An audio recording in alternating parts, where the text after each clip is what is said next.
Welcome. Bleh. Take two. Keeping that in, too.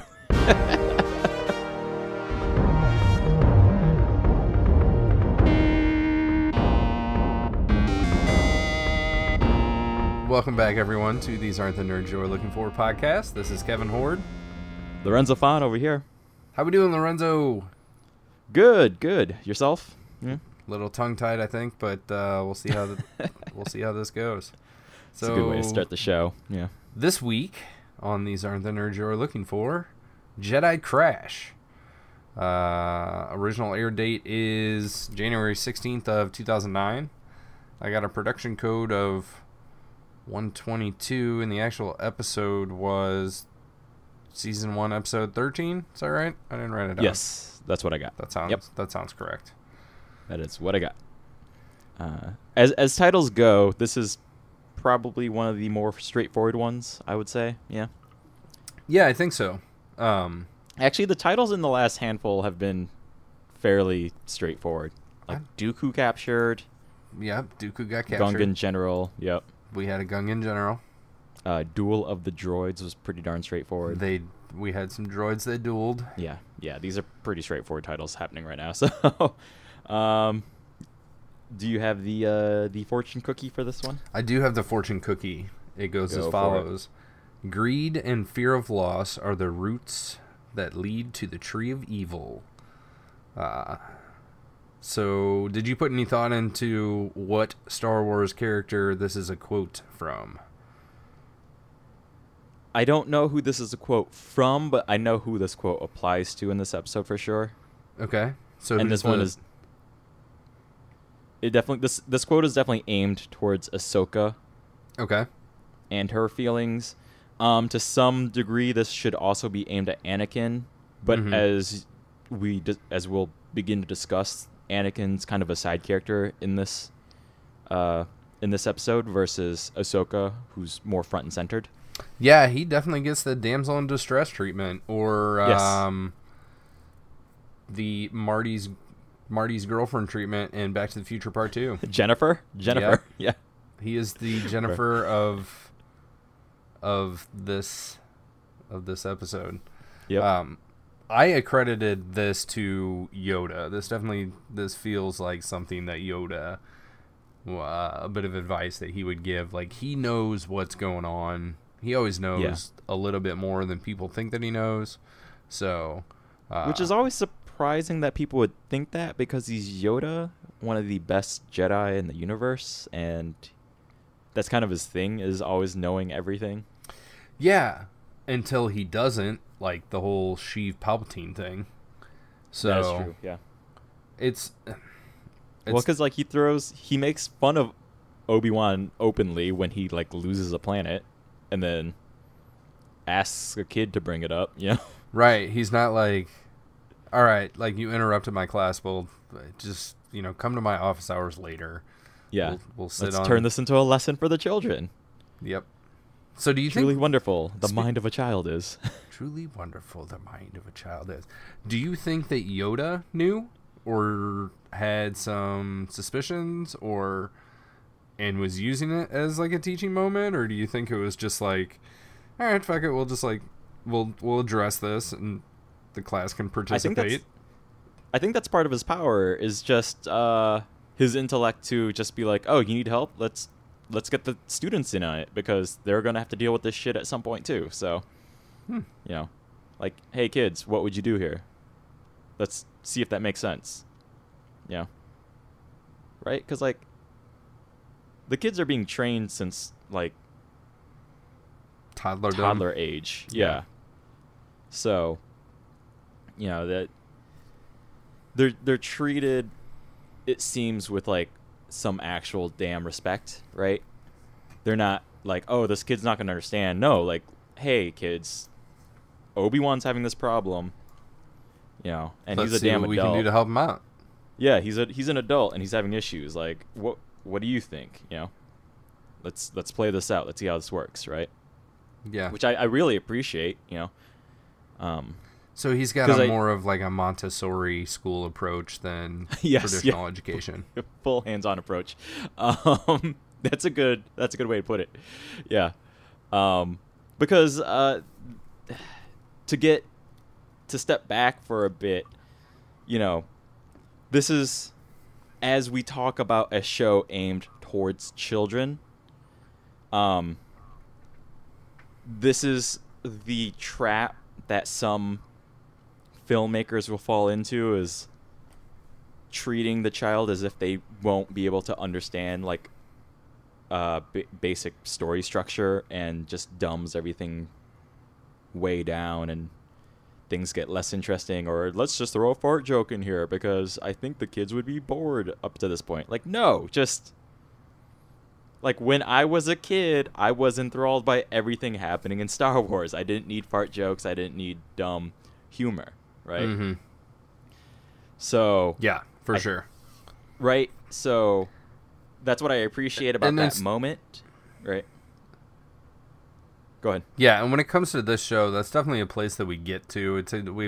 We got a little bit of warm up until we get to that just organic flow of this is what's happening, and we can have some self-contained stories that have a purpose in this bigger overarching thing, and just let things be. So yes. Yep. Yeah, I didn't, So that's a very open side tangent that I did not mean to get on, but it kind of brings up a good point of we've talked about this every time we do a thumbs up, thumbs down. I've so far been very negative, and it's not because I want to. It's just the show. The thing, like, we were talking before we kind of got into recording about Universal properties and, things like Despicable Me. Right. And there are still movies like that geared towards children that I don't have children. I still go watch, and they're still just great movies. Pixar for sure is kind of the master at that. Just make a good movie for everybody, Yeah, when my oldest daughter was younger, that was like the time of Shrek. So yes, I don't know how many Shrek movies we saw in theaters. But those were effective in telling a good story for the kids and keeping everybody entertained. And exactly, they did have fart jokes and stuff like that, though. Whatever. But it's a cohesive storytelling with a larger image of what's going on, I guess. Yeah, exactly. Yeah. So anyways, let's get into this episode. To get back to Jedi Crash, mm-hmm. Before we hop into the newsreel and beyond,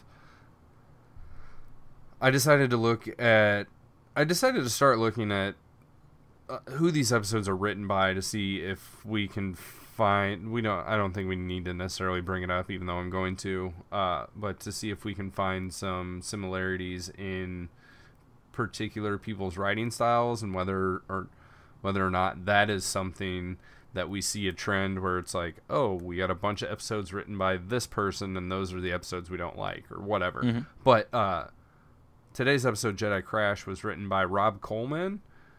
Mm-hmm. Part of the reason I wrote this down is because there is a Jedi in Revenge of the Sith. No, in Attack of the Clones, named Coleman Trebor. So he's the one that gets like knocked off the balcony at the Battle of Geonosis. Yeah. And just plummets to his death. Uh-huh. But it's named after Robert Coleman. So I don't know if this is just coincidence, like Rob Coleman, different guy. Yeah.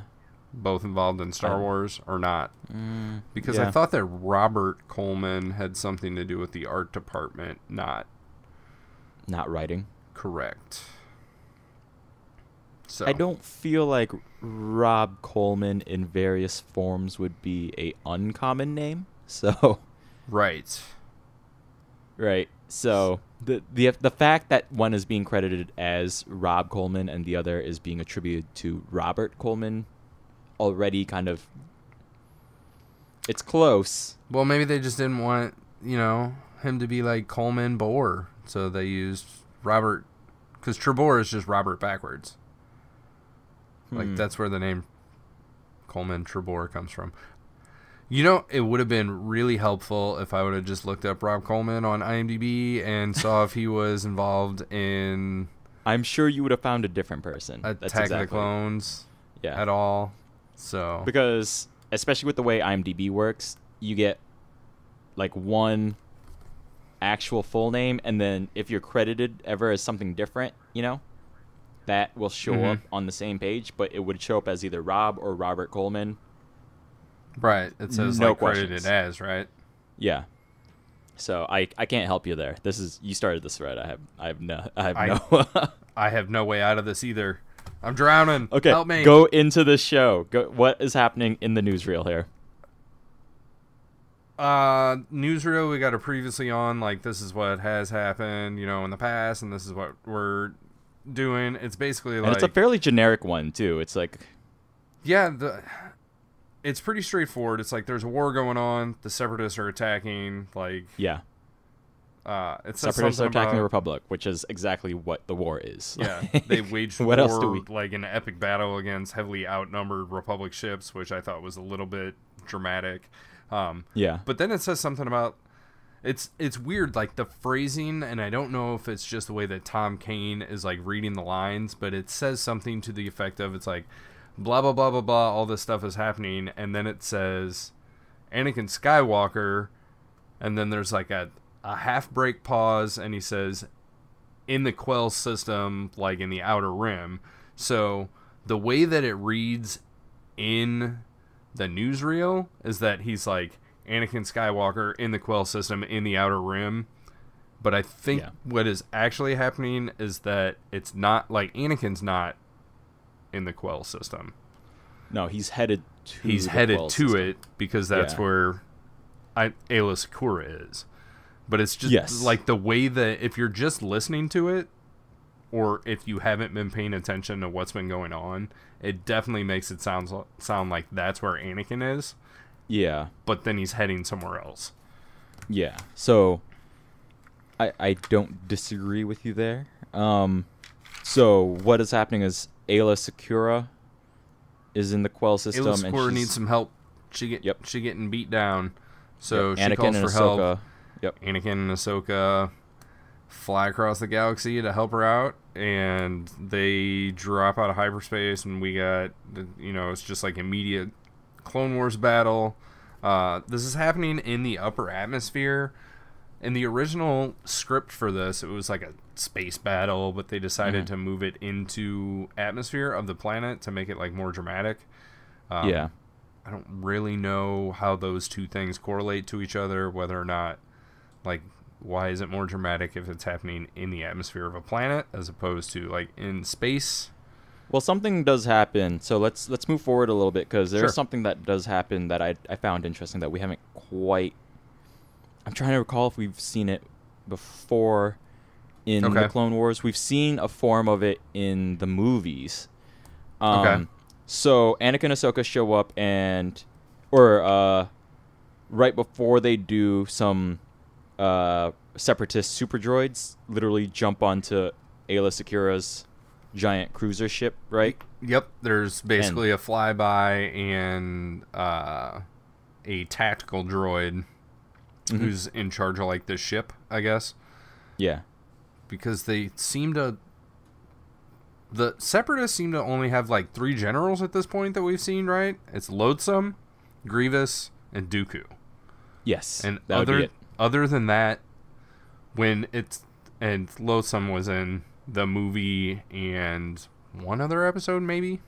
I think, definitely because he was in I think he was in The Hidden Enemy or Cat and Mouse. Yeah, he was in that one of those. One of the two. Yeah, but so when it's not Grievous or Dooku, we just have like a tactical droid that's in charge, and so he dispatches these, what he calls super droids instead of like super battle droids. I don't know, whatever. It's probably the same thing. To like fly down with their rocket jetpacks and blast a hole on the side of the good guy Star Destroyer and just like hop in, take over the ship. Yep. So that's what's happening when Anakin shows up.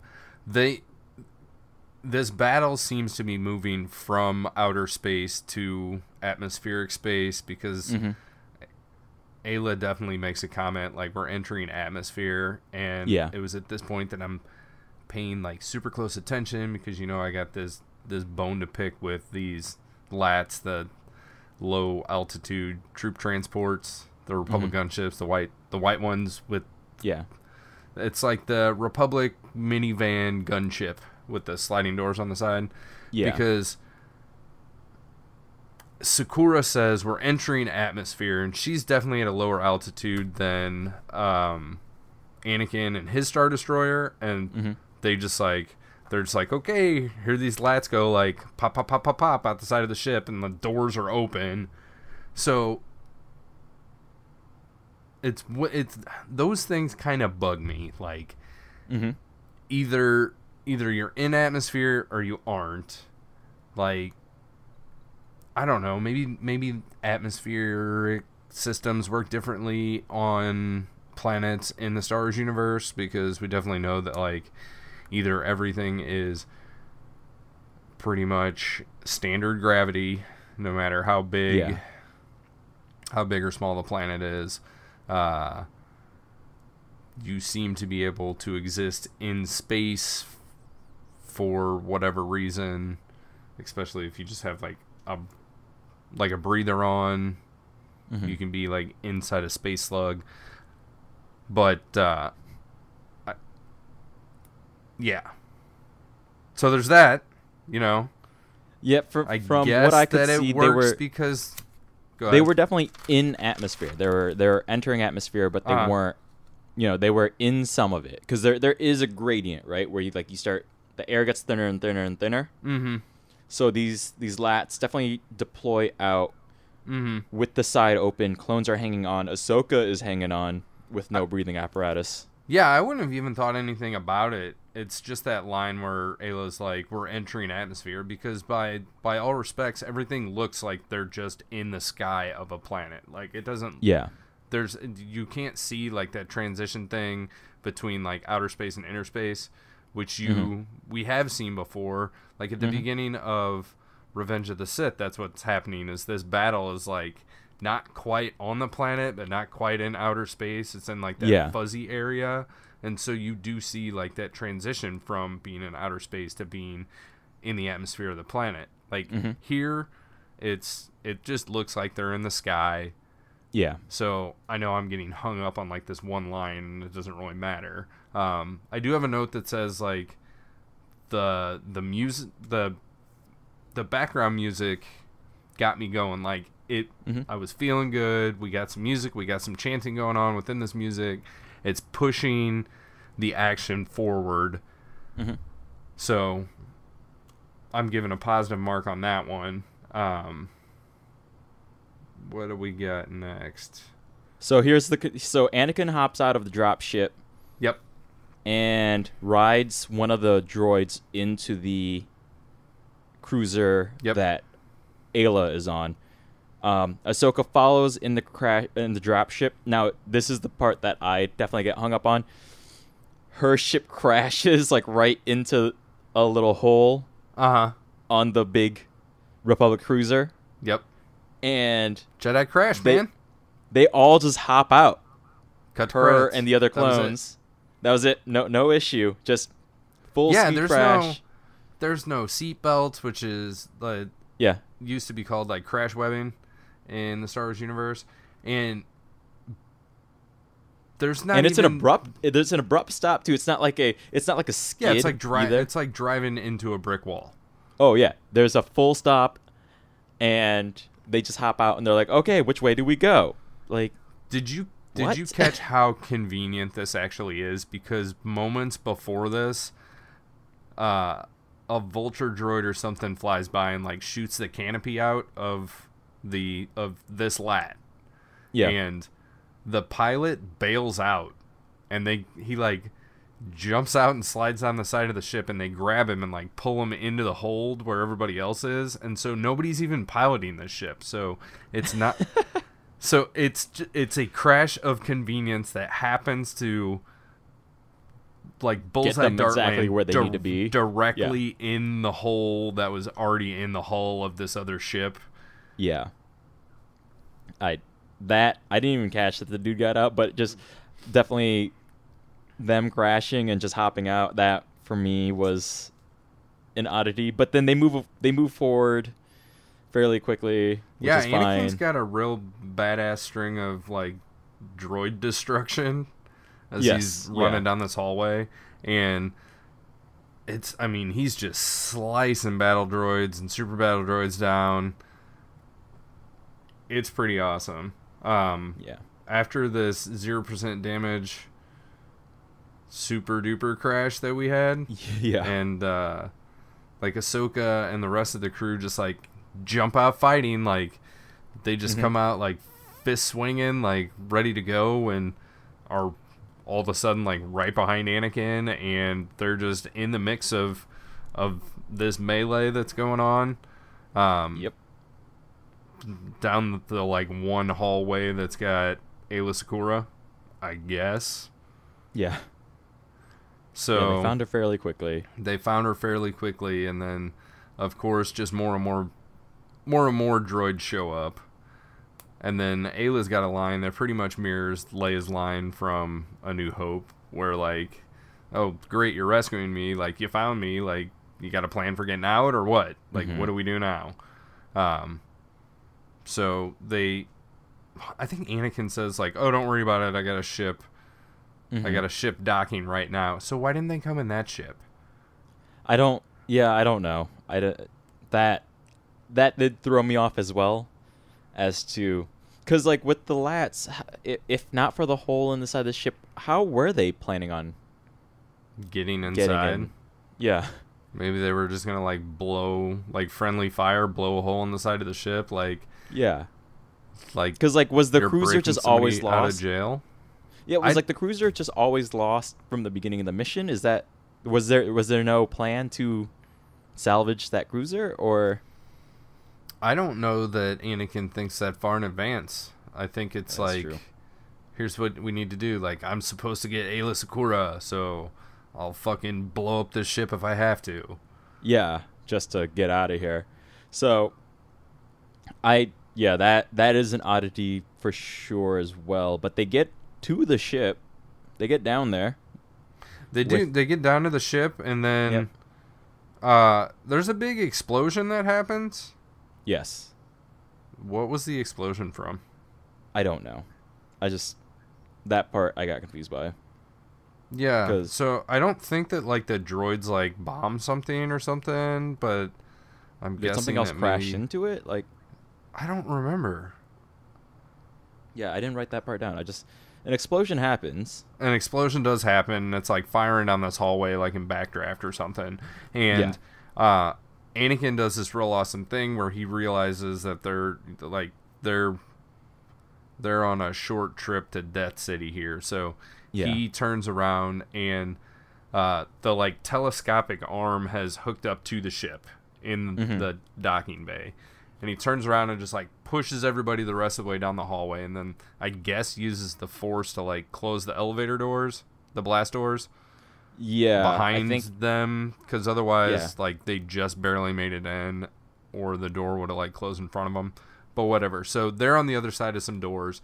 He turns around and like closes some more doors and like uses the force to like hold back this explosion, which is super awesome.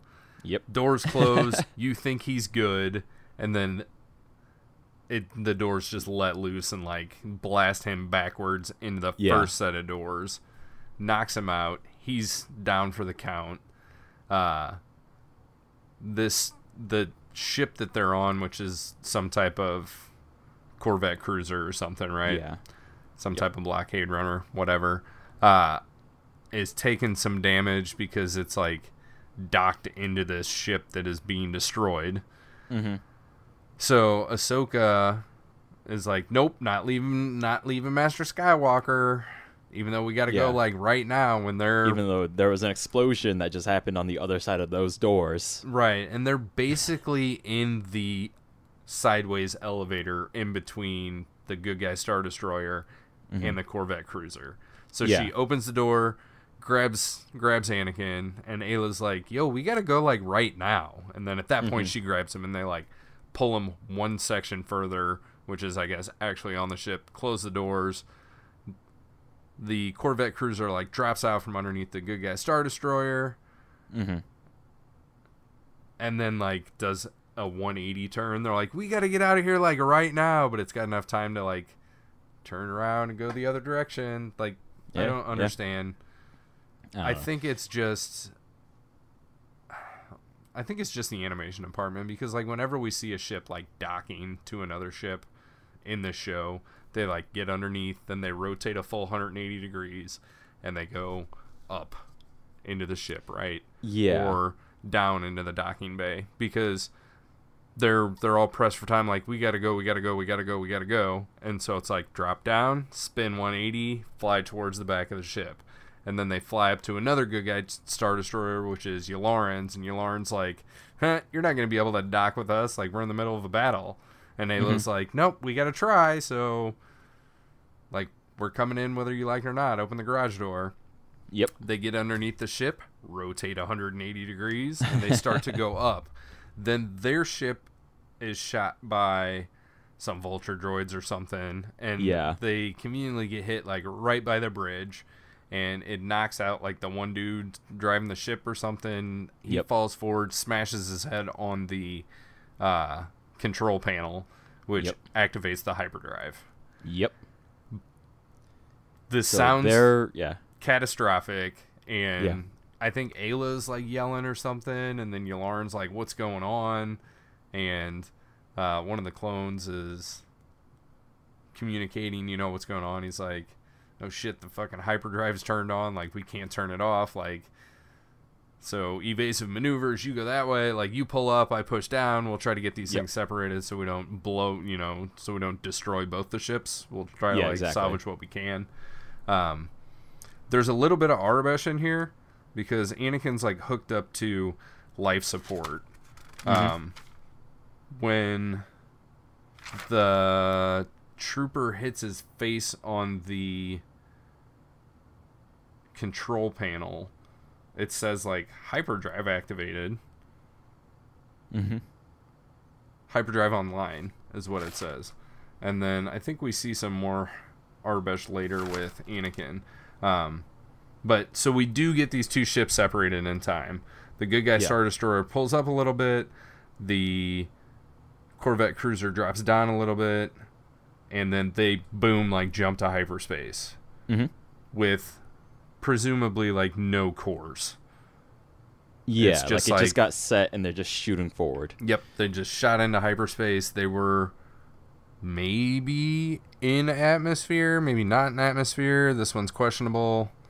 I think they had they were like just right at the edge of atmosphere because they definitely went up. So yeah, they kind of pulled a Han Solo, like pulling out right in front of the snowbanks in Force Awakens. Like, yep, yeah. What I liked about them positioning the original battle a little bit lower is that there is the attempt at the cool effect of them getting the burn off of entering atmosphere as the ship is kind of dropping in, right? There's a little bit of it, and it's just like Ayla's ship, but it's hard to tell if, for me, it was hard to tell if that's what it was, like that entering atmosphere friction fire, or I thought that the way that it played visually for me is that the ship was just under attack and it was on fire because it was about to be destroyed. Yeah, like right as the first ship, right after the explosion is detaching, I think part of the hurry is that that ship is going down into atmosphere, and it'll start burning all the shit around them, essentially. But even though like all these ships theoretically should be able to enter atmosphere with no problem, like it's a thing these ships do. Yeah, they do it all the time. Yeah.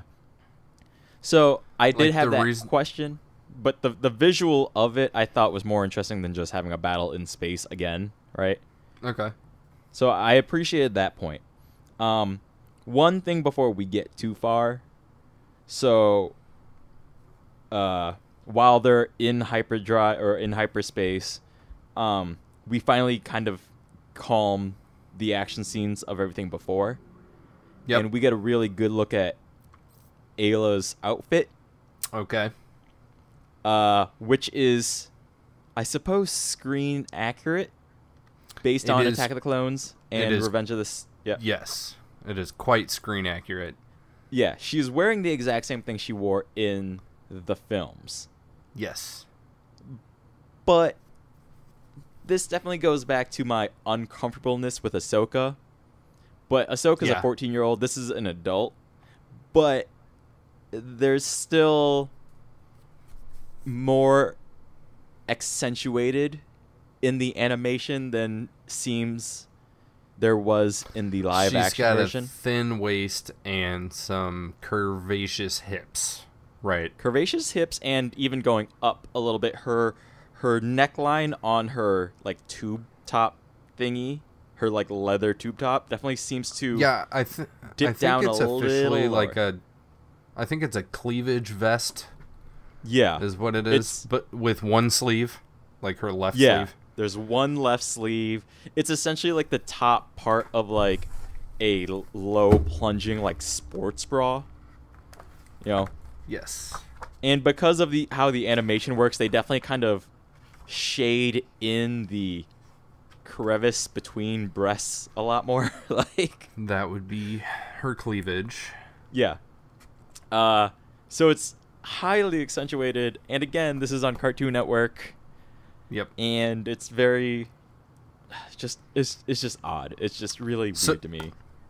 So I'm going to read you a snippet from the Star Wars: The Clone Wars Character Encyclopedia, which I Yep. picked up recently. This for is it. for Ayla Sakura. Here is a brief description of Ayla herself. It says, a veteran of many battles, Ayla is one of the most skilled Jedi fighters. Okay, we got a positive there. Mhm. Immediately followed by, instead of the flowing robes worn by traditional Jedi, Ayla favors clothes that wouldn't restrict her movement in combat. So they're they're basically trying to retcon that she is scantily clad. Like she does Yeah. she wears pants, but they're also fairly skin tight. they are absolutely skin tight and they are lower than belt line. Yes, yeah.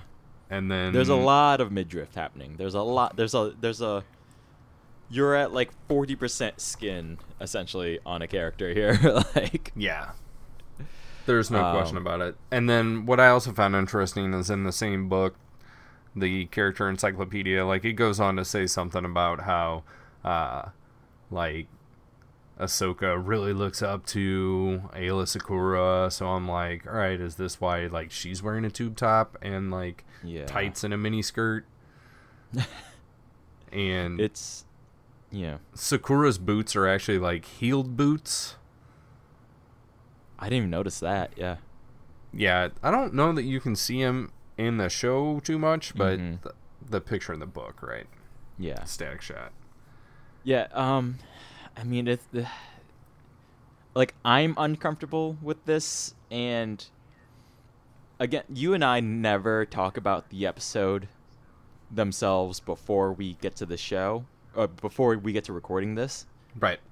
But this was the one time I like messaged you a thing and was like, we really need to talk about what the fuck Ayla is wearing in this episode. Like, Yeah. And And- my response to that was I totally knew it was coming, and I had considered bringing on like a female guest host yeah. to give their opinion and perspective of one, what the fuck, and two, kind of like what that means as a whole to the viewing audience from a female's perspective.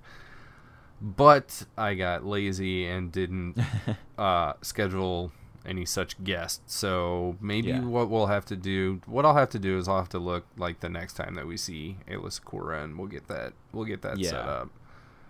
Or we'll have to do some different another like special episode or something like that where we kind of discuss that, especially like Yeah, that would totally work.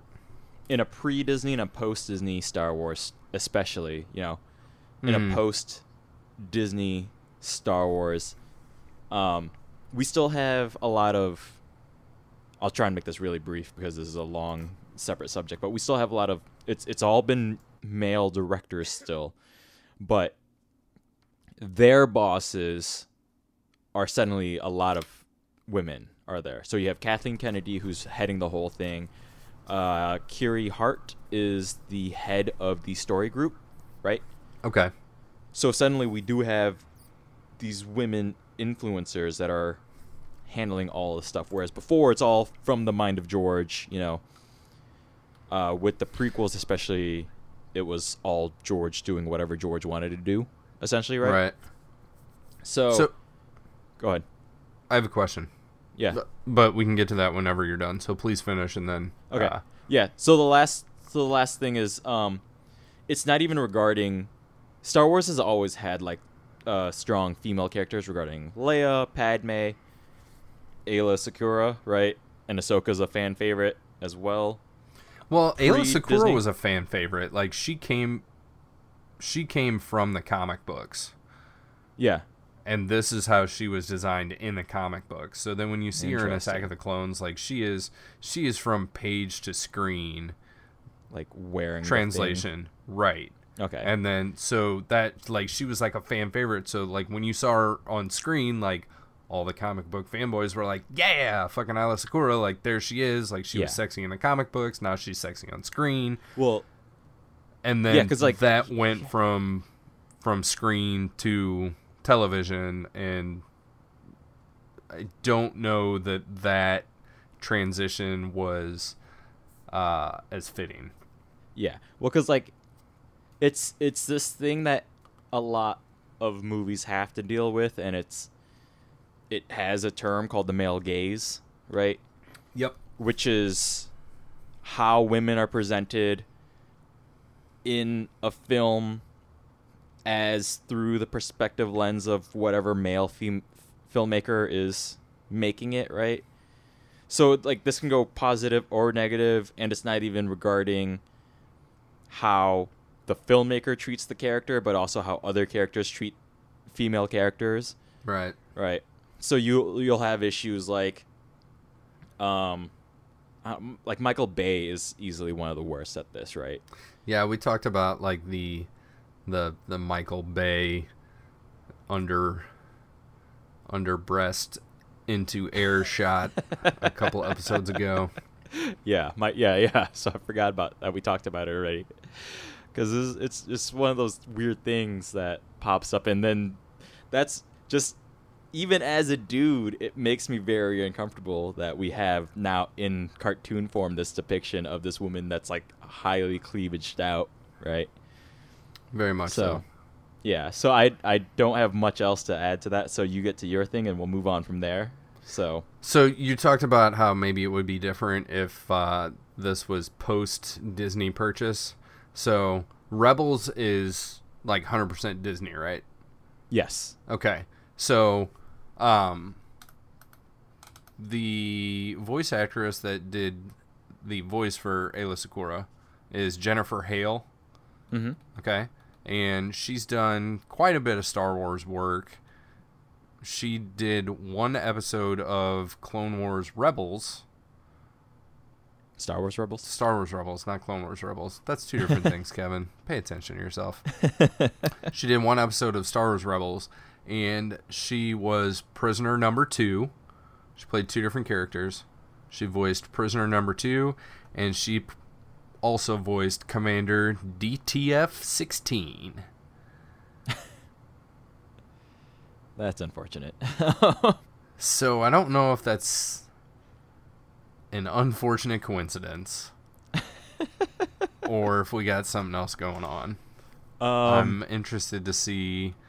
I Commander. Yeah, I have. So maybe because DTF-16 is a black-clad stormtrooper, so I guess that's Death Trooper F-16.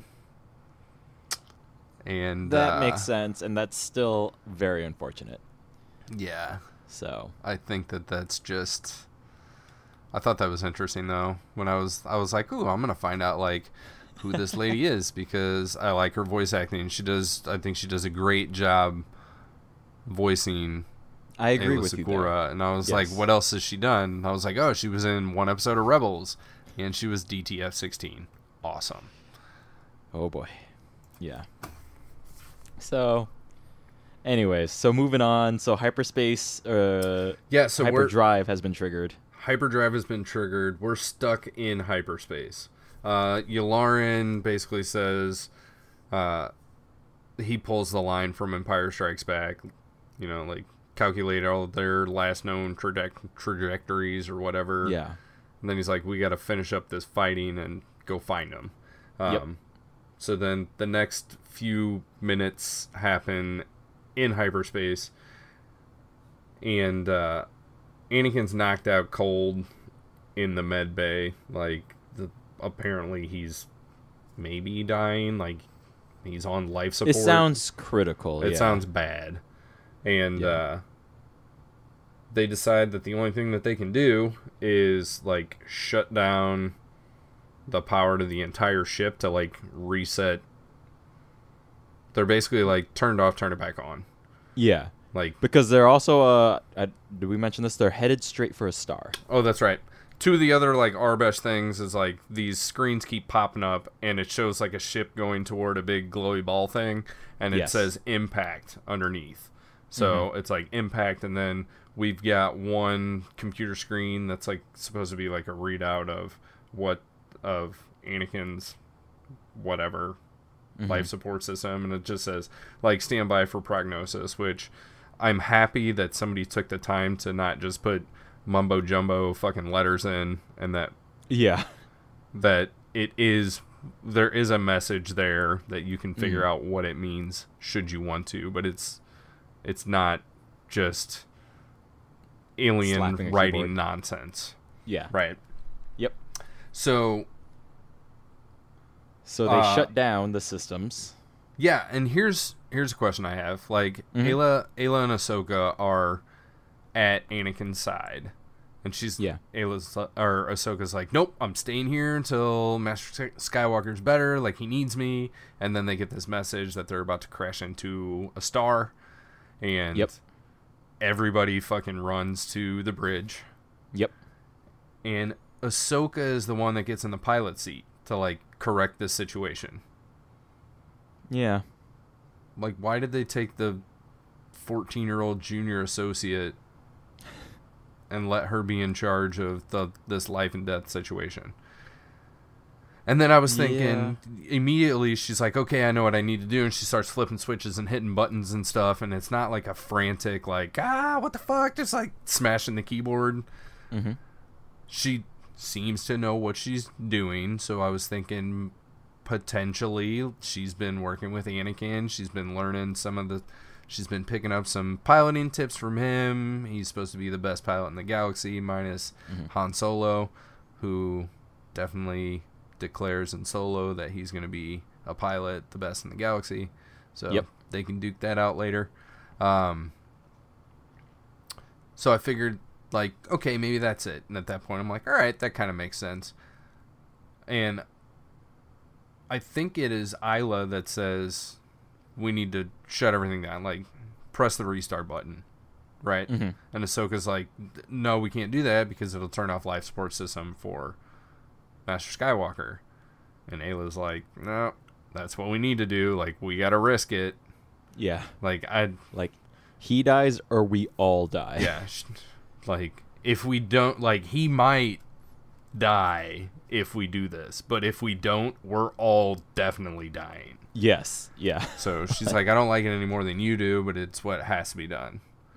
Yeah. And I don't know how many times I've said in this Clone Wars show, like, people doing what they need to do when they need to do it is a good thing. Like, that's what they need to, that's why all of these people are out in their specific positions within the war, like, because there are things they need to do at certain times, and that's what they need to do. So thumbs up to Ayla for for taking command of Yeah. her ship, Making and the being damn like, call. Yeah. like, no, this is what we're doing.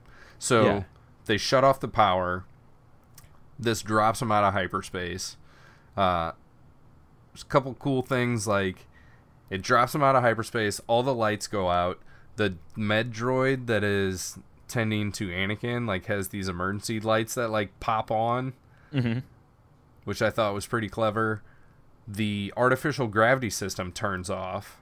Yep. So then Ayla is kind of like floating around, because one weird thing, they just have like a lever on the wall where it's just like, okay, like one lever, like boom, boom. This like, is the one. This is the And one. it's like in a spot that anybody could accidentally bump into as well. right, and it's got it's not under a It's got cover. a handle on it. Like if you're gonna like fall over, like, oh shit, I'll grab this handle. But no, that would just like Yeah. turn everything Everything. off. Absolutely everything. Yeah. And they're getting sucked into the sun Yep. via gravity, I guess. The ship starts to corkscrew for some reason.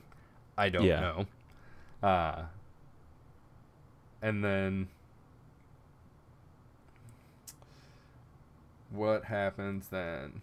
Well, they're Isla's like Isla trying is to able turn to- it back on, but then a clone like breaks the handle that he's holding on to or whatever, and like smashes into her, and they like float up to the ceiling. Yep. Ahsoka's like struggling with the controls. Isla uses the Force to like turn the fucking Turn everything back switch on. back on. Yep. I don't think So then, I don't think this little like tension bit was necessary. We know that they're not going No. to crash into the sun. Whatever. yeah. So Ahsoka pulls up and like doesn't. She misses the sun. Like, woohoo! Missed the sun. Great. Mm-hmm. And then she says something to the effect of, "Well, we missed the sun, but we're definitely going to hit that planet." Yes. Yeah. Yeah. I actually wrote the quote down because I found it funny enough. Yeah. She said, "Well, we're not going to hit that star, but we're definitely going to crash into that planet." She should have said, down. "We're definitely going to Jedi crash into that planet." And So, down they go. Yeah. I did a little bit of mathematics, yes. right? Because I like these things. Yep. So it takes them about 10 seconds to get from the sun into Yep. the atmosphere of the planet. Yep. In our solar system, the closest planet to the sun is Mercury, right? Yep. This is 0.39 astronomical units. Like 1 astronomical unit is the distance from the sun to the Earth. So it is Okay. 39% of the distance to the Earth, which is about 36 million miles. Okay. It takes light 3 minutes and 15 seconds to travel 36 million miles. Okay. Yeah. So if this is the same distance from this star to this planet, one, it wouldn't be in the habitable zone? The habitable. Habitable? Habitable. Yeah. Habitable. Habitable. Habitable. Habitable. All right. So it wouldn't be in the habitable zone. So then I was like, all right, well, it'll probably be like Earth is in the habitable zone. Yes. Yeah. This is 93 million miles. Yep. It takes light 499 seconds, which is 8 minutes 19 seconds to get from our sun to the Earth. To us, Again, yep. 10 seconds. So I figured out that they do this entire thing in one, it's like 1 light second, which is like 186 million miles. Mm-hmm. And they would, if it was Mercury, they would have to be going 19 times the speed of light. If it was Earth, they would have to be going 50 times the speed of light. Yeah. They're still going fast. They're They're still riding off that They're hyperdrive. going 50 times the speed of light. It's like when you turn off cruise control, you know, it's not like your car stops. It's still cruising, right? It's still coasting at whatever speed you had before you turned it off, right? No. It doesn't stop immediately, you know. Nope. That's what I the don't believe it. off-ramps are for. That's what the off-ramps are for, so. I don't believe it. Um, So, all yeah, it that is being quick. said, how it's very quick. Because it is like, It is like one shot too. Like they dip around the sun. We get a cutaway to Ahsoka saying her thing, and then it cuts back, and we definitely see a planet pop up. Yep. It's So it's 10 seconds from then until they enter the atmosphere of this Yeah. planet. So if they were going that fast, it would have taken a fraction of a second from when they hit atmosphere to when they fucking just crashed into the planet and blew a giant ass hole in it, because they just took an aircraft carrier and just fucking hurtled it at a planet at 186,000 miles a second. yeah, that sounds right. Yeah. So there's that. Yep. So they definitely so they crash into the planet. And this is the second convenient crash that we've had in this episode. The first one was like the dart nailed the hole in the side of the good guy Star Destroyer and nobody got hurt. Yeah. Yep. And this one, they come in at like a cool 30-ish degree angle and then just kind of gently like gently smash right down onto the surface of the planet. Like one of the engines is already like burned up and fucking blew off, and bye-bye, see you later. When they crash, I think it's Rex he's like, run, everybody off. And he opens, just like, they're in a fucking hallway, and he just like opens a door and they just like hop out the side of the ship. But Yeah. inside the Star Destroyer, everything is flat. Outside the Star Destroyer, the thing's like practically laying on its side. Mm-hmm. Not only that, one, it's not a Star Destroyer, and I keep calling it that. It's a Corvette cruiser. Two, this thing normally has an operational crew of 165 people, and there are like 8 people on this fucking ship. Yeah. So and 3 of them are Jedi. Yeah. And one of them is fucking passed out. Yeah. And that's fine. So they're just getting off. That's yeah. Either they just left 153 people on there to die, or these particular 8 Skeleton people crew, are man. really badass at what they do. Well, no, that's crew. just the crew is 165 to get this thing to fly. It can carry hundreds of passengers on top of that. No. But, I mean, Lorenzo, you love Disney. But if you went on a Disney cruise and there was 6 people working on the entire boat, I don't think you'd be like, this is going to be a successful thing. Like, no. No, it's like the Deadpool thing where he's showing up in the mansion, but all he ever sees is Colossus and Negasonic Teenager. And he's just like, where's everybody? You not have a budget for this? Like So are you saying that like everybody else on this crew, like the film rights are owned by another company?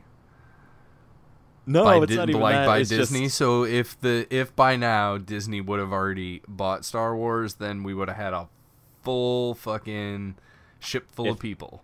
if they threw the money at it, yes. Yeah, All if right. they threw the money at it, it's just that Cartoon Network was like, look, you get 8 people on that ship. That's it. That's all you get. That's all you get. That's all the budget allows for. So, but yeah, so currently that's all we see. have fulfilled the title of this episode.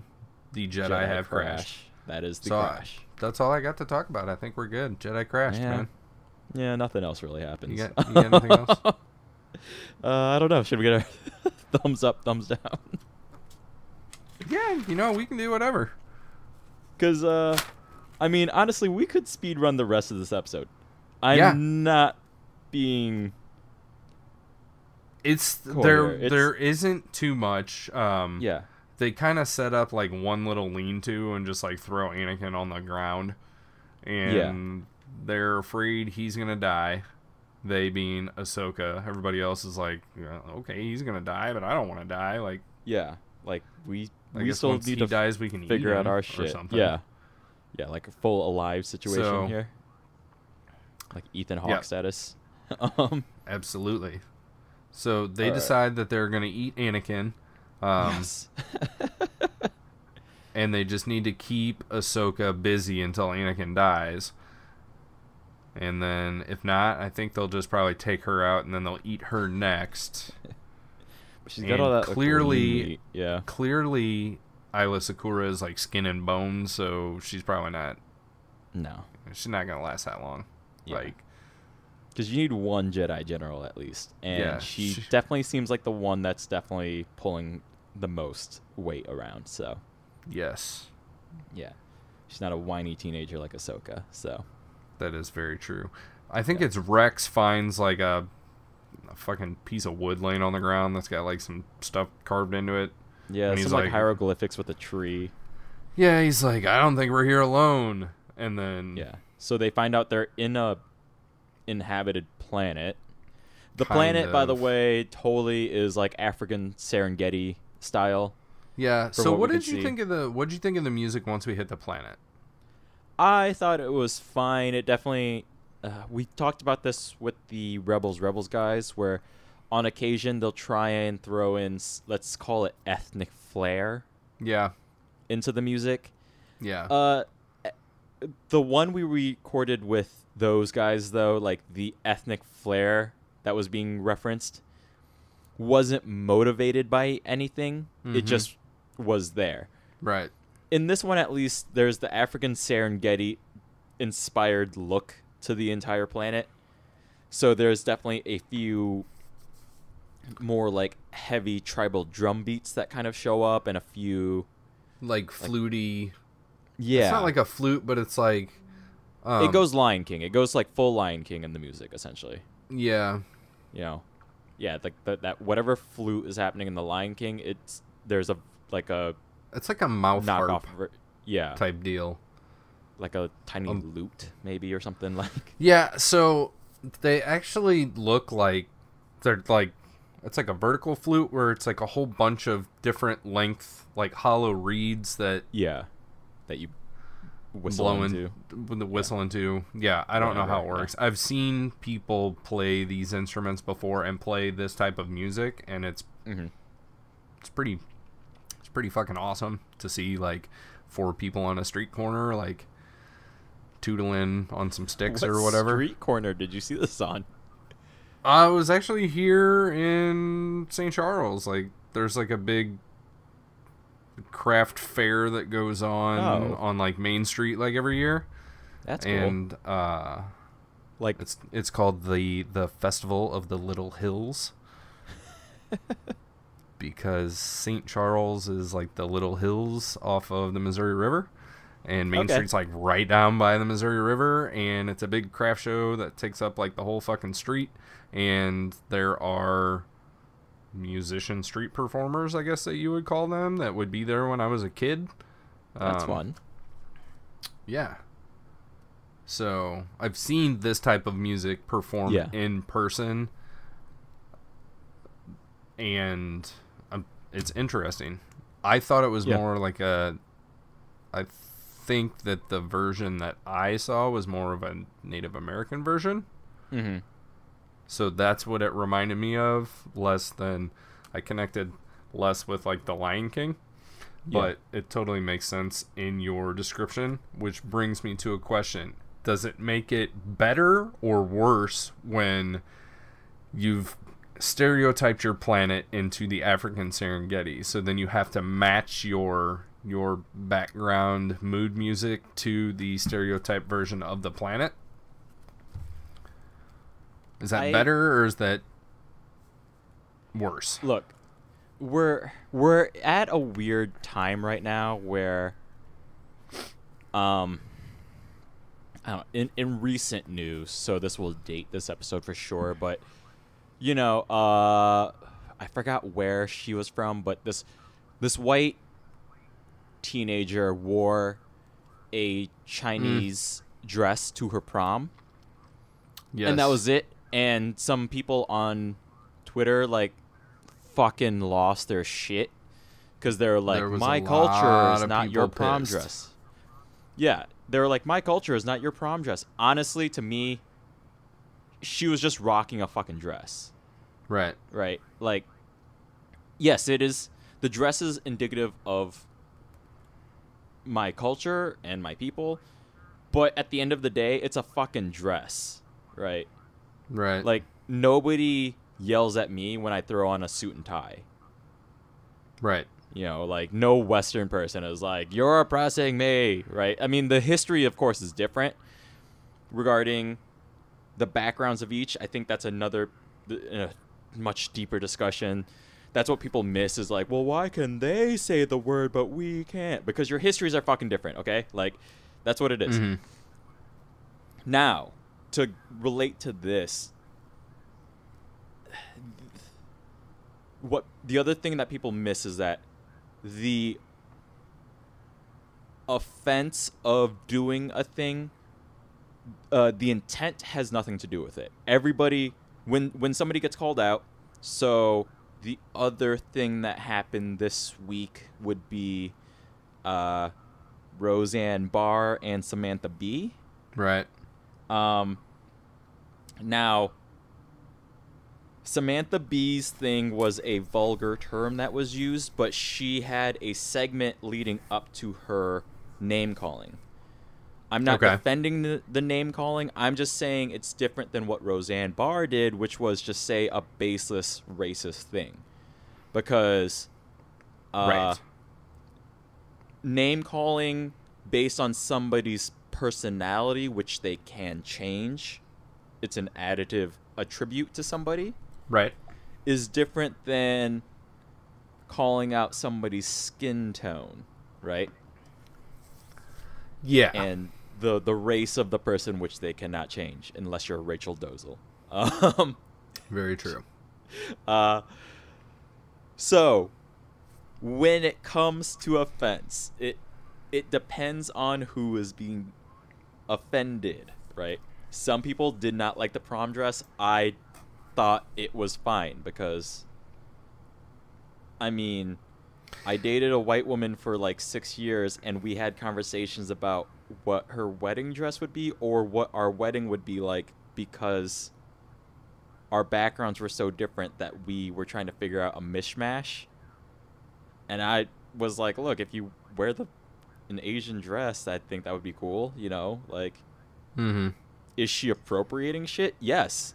But that's because we had been dating for a while and had talked about that. But that's just how it is. Appropriation is either good or bad. It's not always bad. Some people want to make it always bad.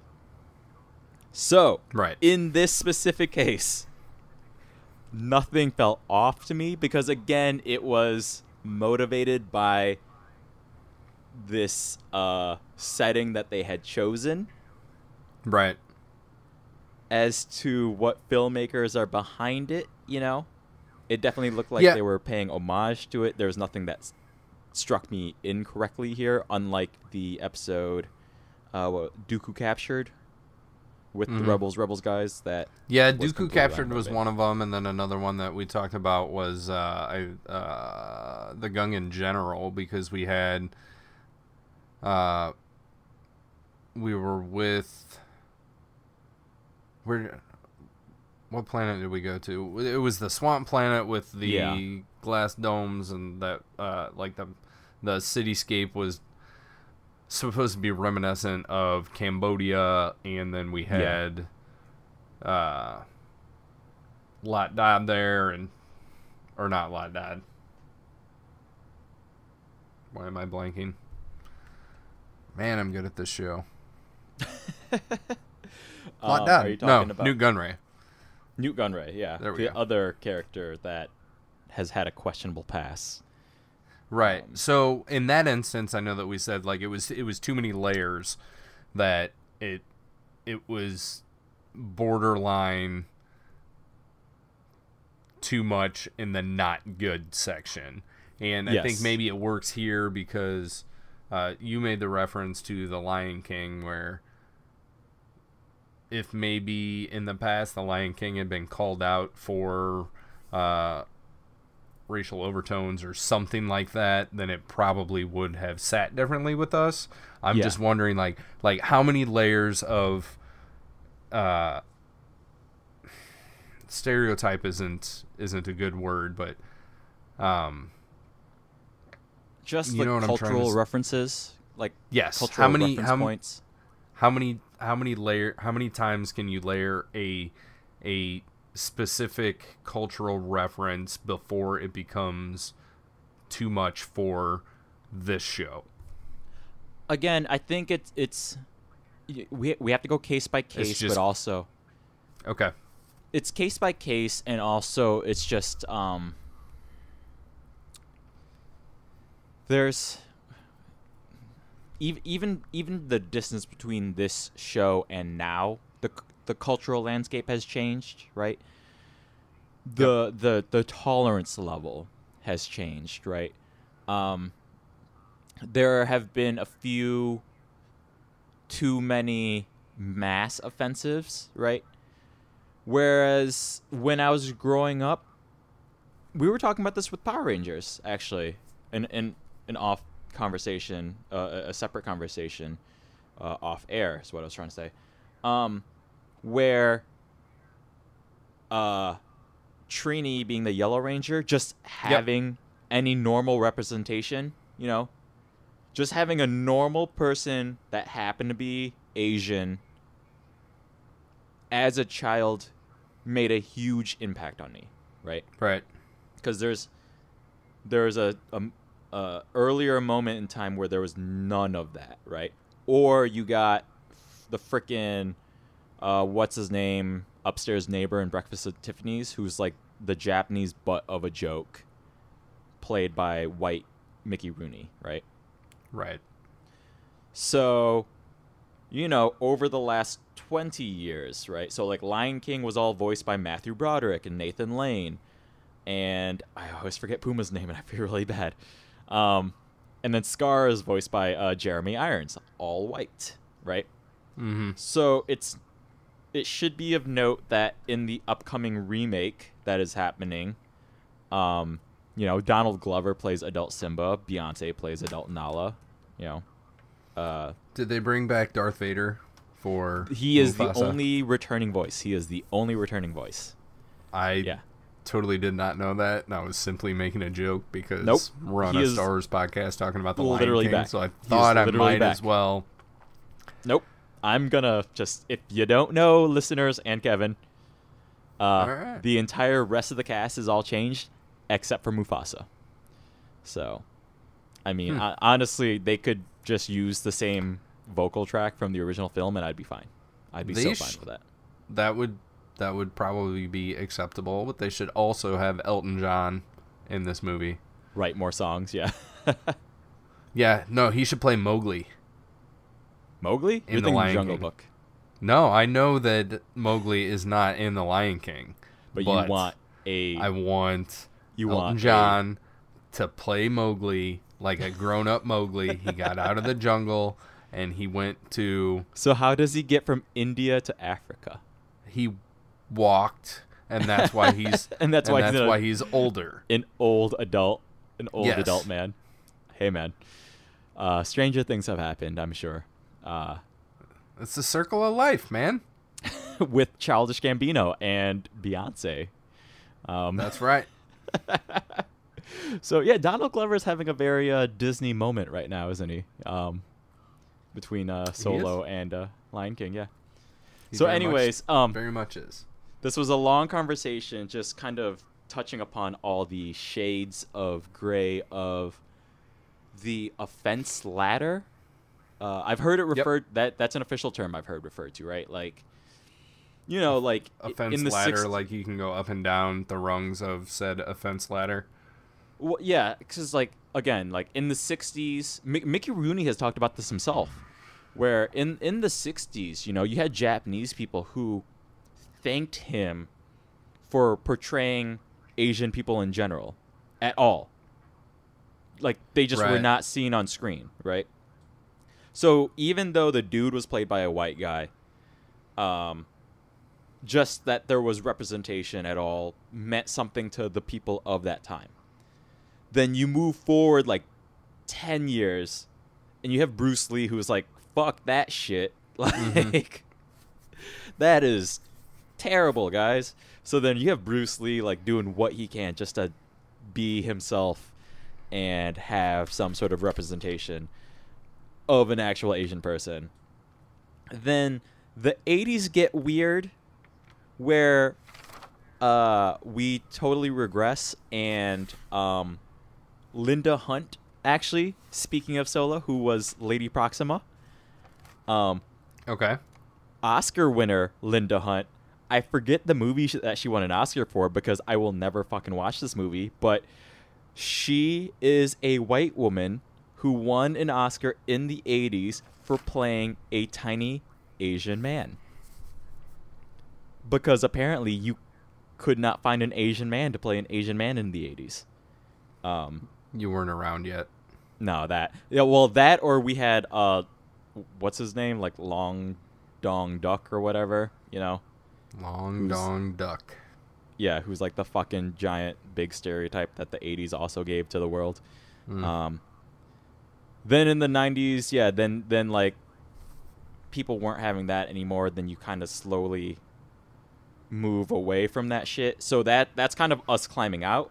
Then you have the other one, the other ladder where in the 60s and prior, I always forget, the term would have been like slow or lame or dumb or something like that, right? Okay. Then in like the 70s and 80s, you have the medical community is like, no, we can't just call them lame, they are retarded. Okay. So I'm gonna say these words as a example of this ladder that happens. So then in the last 15, 20 years, you have people saying like, oh, like, well, using the word retarded is derogatory. We're gonna call them mentally challenged. Right. Now, the issue here is that these are words that definitely mean a thing. It's not the word's fault that they have been abused in other ways. Right. But what will happen is mentally challenged at some point definitely will become also, you know, if history has anything to say about that. Right. And the one thing that I will add to that is that the big thing now is like people first language. So it's a person with a disability. Correct. Yeah. Like my nephew has autism, so like he's not an autistic kid. He is my nephew with autism. Like with that's autism. it's the person first and then the descriptor essentially. Yeah, you even and get some this... people are completely cool with that, and some people don't think that it's necessary. You know, that's the way that things are trending currently. And again, this even applies to race issues. And I'm going to admit that I can be sensitive to it at points only because of where I grew up. It became a huge issue. Okay. But honestly, as I think everybody is mindful enough that they get what is happening, but you have this other issue with Asian American as a term. Uh-huh. You know, being Asian first and then American second is definitely problematic in my eyes. Okay. Right? Because I theoretically have no personal connection to Asia, the continent. It's just my cultural upbringing, but at the base of it, like I was born and raised in America, and there is no one American experience per se that determines what that all means, right? Right. But if you say I'm an Asian American, I don't give a fuck, right? Like, but there, it's not something I've seen pop up as much, but there was like 10 years ago that tried to be a thing where it's like, that's an American of Asian descent. Yeah. Right. Like it happens, right? It's a thing that comes up. But I think again, it depends on the person and the potential shitty experiences they've had to have, you know? Like I've worked at a grocery store where somebody was like trying to guess where I was born. And I was like, I was at a cash register, so there was no escaping. Michigan. Yeah.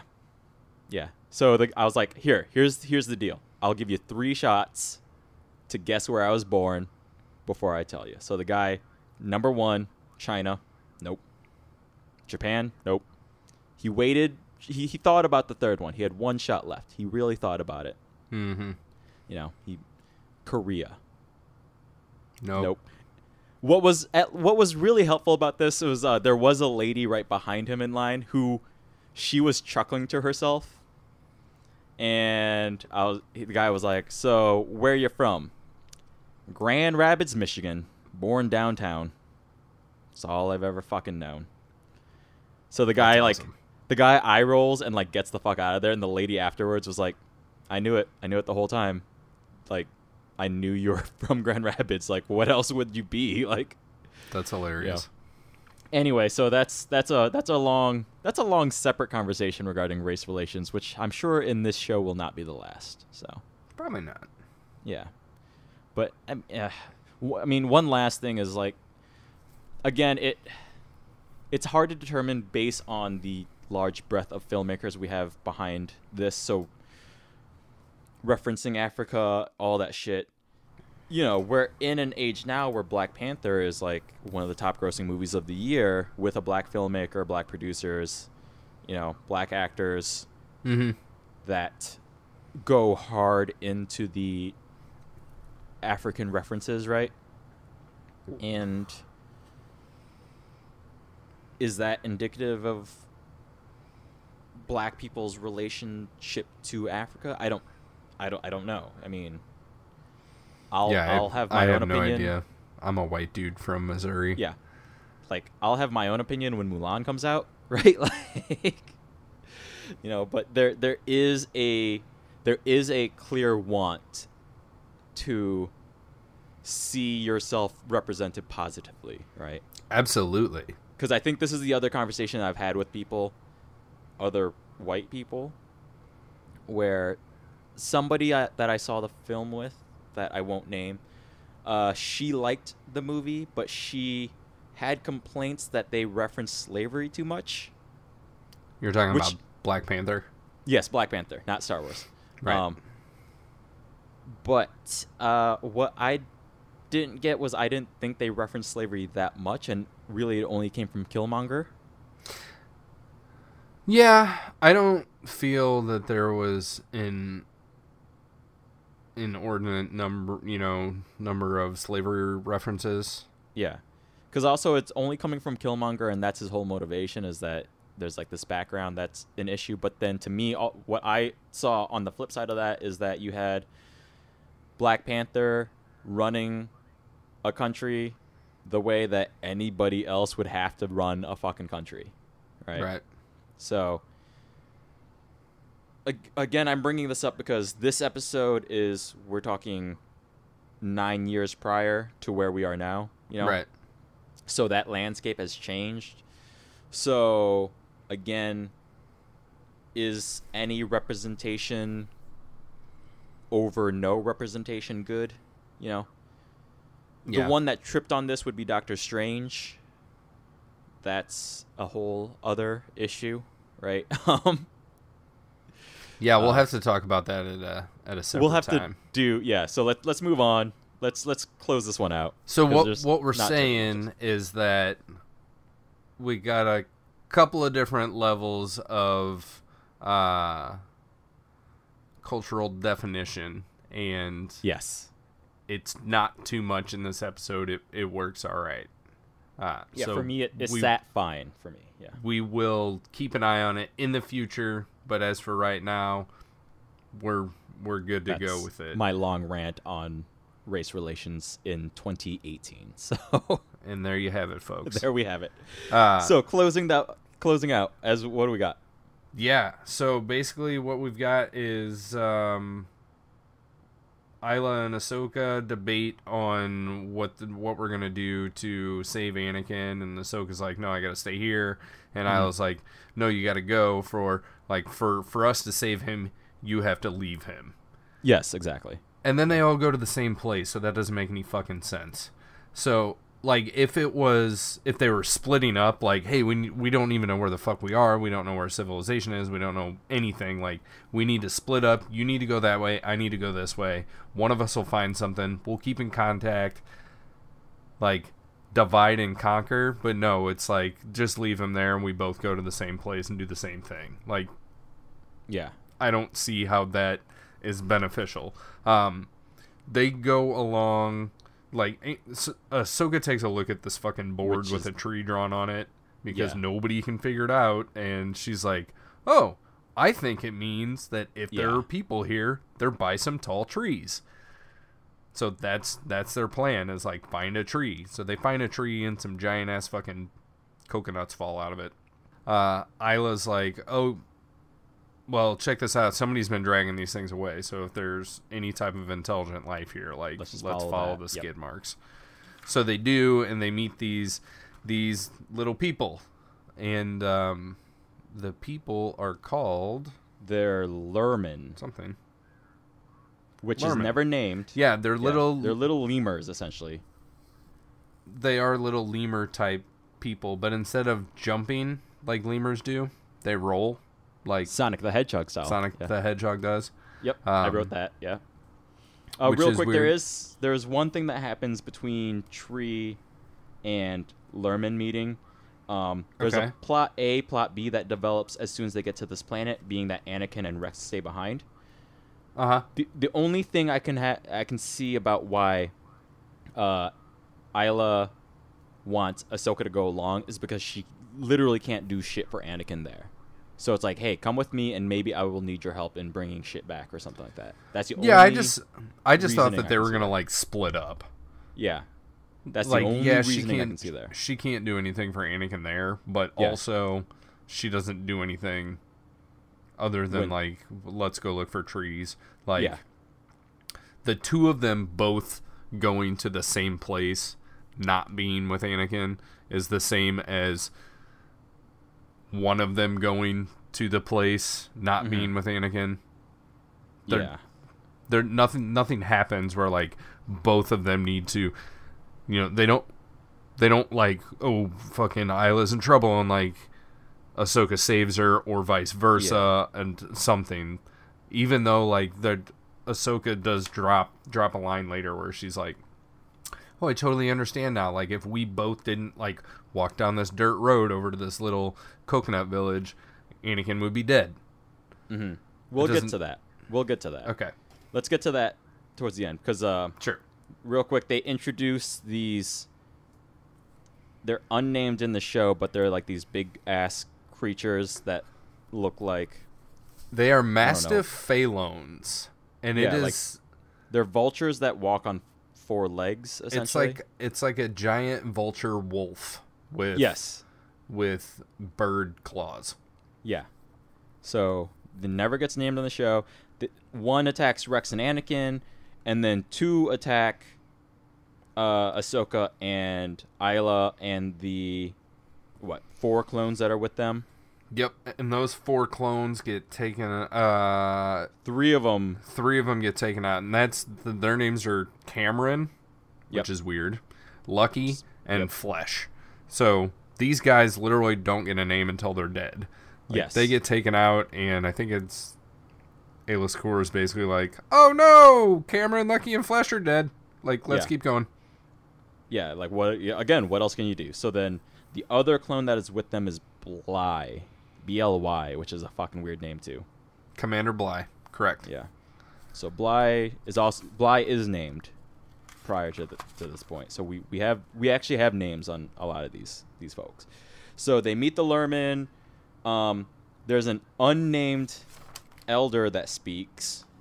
Yeah, I call them like Grandpa Lurmen or King Lurmen, depending on where I was writing him down in my notes. Yeah, so there's definitely an elder situation. His name actually is Tiwat Ka, according to my Wikipedia research. Yep, Tiwat Ka. So he has like this weird aversion to Jedi and the war and battling in general. He's like a super pacifist. Yes. Yeah, like super duper. Yeah.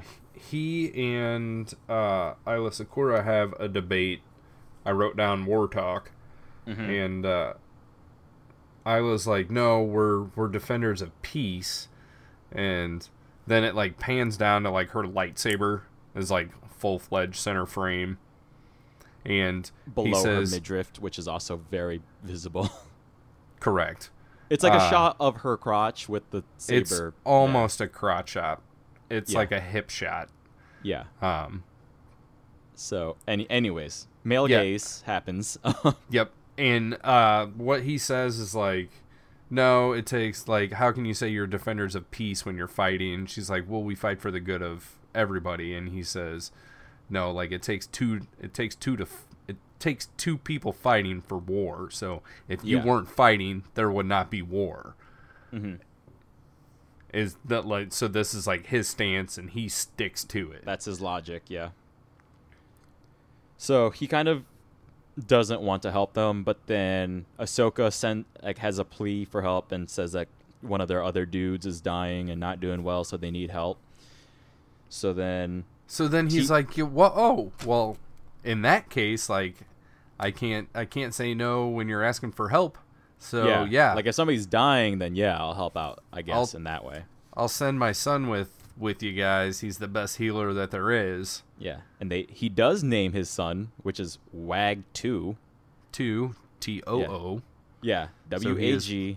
He is Wag Wag. also. Wag also. Yeah. And then so there's like this weird exchange where Elder Tiwat Ka is like, I'll send off my son as long as one of you stay here just to make sure you don't kill my son or something like that. I didn't understand what this exchange was about. Yeah, because it kind of comes across as like, if my son doesn't come back, then you're never leaving, or like, Yeah. it's like a life for life exchange. Yeah. You know, Which coming from a When- super pacifist is really fucking weird to me. it's like the opposite of a super pacifist. It's like, Yeah. Like, you wouldn't need collateral, I guess, if you're worried about somebody else's life. it's Like, I don't. yeah, it's actually life collateral. Like Yeah. if my son doesn't come back, Yeah. like you're dead. Yeah. End of story. Yeah. So, anyways, Wag 2 and Ahsoka and Bly get sent off to go check on Anakin. Yeah, because he There- won't allow Bly to stay because Bly has a blaster, and he's like, Yeah. no, take your clones and get his blaster out of here. Like, he's Yeah. not welcome. Again, I don't understand this. We don't serve your kind here. Yeah. I got nothing for this one. Like, because especially if we know that there's these big ass things roaming around, but I guess they leave these Lurmen alone. So I guess, or we find out what Wag 2 does because Ahsoka, Bly, Wag 2 walk back down the dirt road, except for Wag rolls, which he's the only Lurman that we see like rolling, right? yeah, everybody else is kind of like walking around the little village that they're in. Yep. But I mean, I guess maybe long distance traveling is different. So, but I he is guess. the only one we see doing the Sonic the Hedgehog rolling. Yep. He's just somersaulting, Mhm. or like a droidica, like just rolling. Yes, That's Yep, it. Just rolling. So they roll all the way back to Anakin. Yes. And Anakin and Rex are getting attacked by one of these Mastiff things, right? Filoni. Yeah, Mastiff Filones or Filonis. I didn't. Do you think it's Filoni, like Dave Filoni? That's the reason why I bring this up is because I really thought it was Mastiff Filoni after Dave Filoni. It's spelled with a PH. Yeah, Phalone. Filoni. Yeah, and there's no accent on like the N or the E, which is Yeah. why I thought that it was Filone. Yeah, no, it's too close to Filoni for me personally. I really think this is a Dave Filoni reference. So If that is the case, then I'm calling Filoni baloney on the Mastiff Filoni. It's a Mastiff Oh, boy. Filoni baloney pony. oh boy, Jesus. I'm good. Yep. So what happens next? They grab Anakin and put him on a stretcher, right? Yeah, so they dispatch. Wait, no. So what happens to the Filoni? So, because like Oh, to one the gets Filoni? shot, Yeah. one gets shot, and then like right as they're about to dispatch of the other one, Wag 2 was like, "No, don't." don't do it, because they Yeah. show up like right when Rex is fighting these things. Yes. Anakin like wakes up and he's like, "Oh, all right." And Rex is like, "What's going on?" He's like, "Behind you," all cryptic like, and then Rex gets attacked by a Filoni. a wolf vulture in a fedora, and he tries to shoot at it, and the thing seemed pretty smart. Like, it grabs it with its tooth beak, grabs Rex and like throws him around, and then Rex goes to shoot him, and he like knocks the blaster out of his hand, and he's holding him down. He knew what was coming. Yeah. He does end up shooting one, right? Yes. And then one goes down. Then Wag 2 rolls up, and he's got a rope out of nowhere. Yeah, they just tie it up. Yeah. Yeah. And he ropes up. Like hog we got tie a little. Yeah. Yeah, we got a little Filoni rodeo. Yep. Ahsoka helps him because she's gonna like just slice it down with her lightsaber, and he's like, "No, please." So she helps. She's like pulling on the rope. Wag 2's pulling on the rope, and then Rex is like, "All right, I'll pull on the rope." And they pull on the rope, and I guess they knock it over or something. I don't know. Wag 2 like ties up its feet like a calf in a rodeo. Yep. And then they don't do anything with it. Yeah, what happens to this thing is they not. leave it there. It's never mentioned. Yeah, to starve to death. I don't know. Suffer. Because it just cuts to them carrying Anakin back on a stretcher to whatever random village this was. Which, why did Wag 2 need to go? Because he didn't do any healing. Not there. Yeah. Not there. They take Anakin back to the village. And the other thing of note too that we kind of glossed over is after the first attack by these Filonis on the Ahsoka group, they are shown running into the night, and then the very next shot is like daybreak, and they are still running to the village. Yeah, so they presumably ran through the night. Yes. Ahsoka's been running for like 2 fucking days. Yeah. So she's been running for a long ass time, and then now they're carrying back Anakin on a stretcher, and again, they cut the tree business. They just another like wipe, and they're there, and Anakin's still alive. He made the I journey. think we had like a commercial cut here or something, because they're like on the move, and then the next shot you see is like a bunch of Lurmen like looking down, and you hear Anakin talking like, what's going on? Yeah, what like, the who fuck? are you people? What's going on? My note says Anakin wakes up to a face full of lemurs. Yep. And Wag then, 2, the healer, because he's like the best healer ever or whatever, I guess, uses some oil from, I think they call them pods, right? They don't call them nuts. They call them the coconuts. pods. Yeah, so the pods. There's like an oil that he gets from the pods or something. He like soaks some dirty rags in them and puts like one on Anakin's face and one on his chest, which wouldn't do anything on top of the clothes. Wearing armor and clothes on and top whatever. of his actual Jedi outfit, which I did not understand that point either. And then like 14 seconds later, he's healed or something. Well, it cuts to Ahsoka and Isla. Cuts to the ladies on the hill. Yep. They're on a hill. They have their nice little chat where Ahsoka admits that Isla? I always said Isla, but they pronounce it Ayla in this episode. So Ayla was right to have them stay together, because I guess it was because then Ahsoka could run back to get Anakin, and then they needed Isla for the life trade-off, I guess, the life collateral. I don't know. I don't know either. I don't fucking know. But cue loud music. That happens. Right before that, wait, what? Go ahead. Ayla says we still need to figure out our planetary exit strategy. Oh yeah. And Ahsoka is like, oh well, let's just count on Yularen and the Republic. Like, they'll pull through. They're looking for us. They should be able to find us because, of course. And that's it. Cue loud music. Cue loud music. Boom, done. Cut to credits. Mm-hmm. We already know about who voiced Ayla Sakura. Yep. She's the DTF-16. That's so so terrible. unfortunate. It's, you know what's bad is that I live in Orange County, and some people like to shorten certain names of places. So, like downtown LA, some people refer to as DTLA. Right. There- Detail. Detla. I don't. Ditla? Yeah, I don't understand So- letters. DTLA.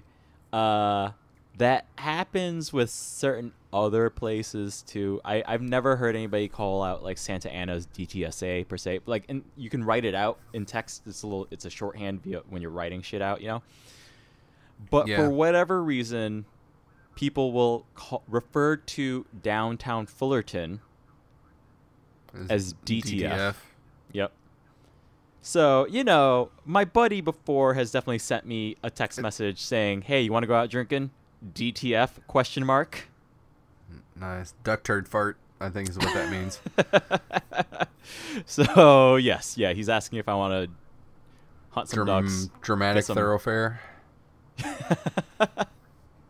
That's a good one. Dramatic Thoroughfare. Yeah. Yeah. That's a good band name. I think I'm going to steal that from my band. So, Nice. Dramatic Thoroughfare. But yeah, so yeah, just the internet will ruin certain things, which is fun. So, just 3 simple letters, DTF. Yeah. Yeah. So, Delta Tango Yeah. Foxtrot. So, Delta Tango Foxtrot. yeah. So, let's wrap this one Damn up. them foxes. I don't even know, man. So, anyways, this episode. How we feel about this episode? I'll let you go first. I gave this one a thumbs up, man. I like it. All right. Yeah. Dug it. Yeah. Yeah, I dug it. There's some weird, questionable stuff, and it's definitely an episode that is setting up something else. We got a 2-parter on our hands, and this is the first half. Mm-hmm. So when I first sat down to watch this episode, I remembered something about it. Like, basically, like, oh, I remember something about this. Like, I had a good feeling going in. Yeah. Watched it, and I'm like, all right, this is cool. This is one of the rare occasions that I did actually watch, like, the next episode before I had completed, like, all my notes and everything for this Interesting. one. Uh-huh. Because, I guess maybe because it was, like, a 2-parter. And I will say that viewing had no bearing on my thumbs up, thumbs down. I do enjoy this episode. With the music at the beginning, when we first cut out of the newsreel into this aerial battle, and as silly as the clone trooper pilot, like, Mm-hmm. jumping out of the cockpit into the belly of his ship, into like the storage compartment, and then conveniently crash landing very softly in a hole where they need to go. As silly as that is, at the beginning when Anakin, like, he knows, man, like, if I don't do something, we're all gonna fucking die, and he doesn't even hesitate. Like, there's no thought, there's no anything. He realizes what's happening, turns around, saves all of his friends, all of his buddies, all of his coworkers, whatever. Yeah.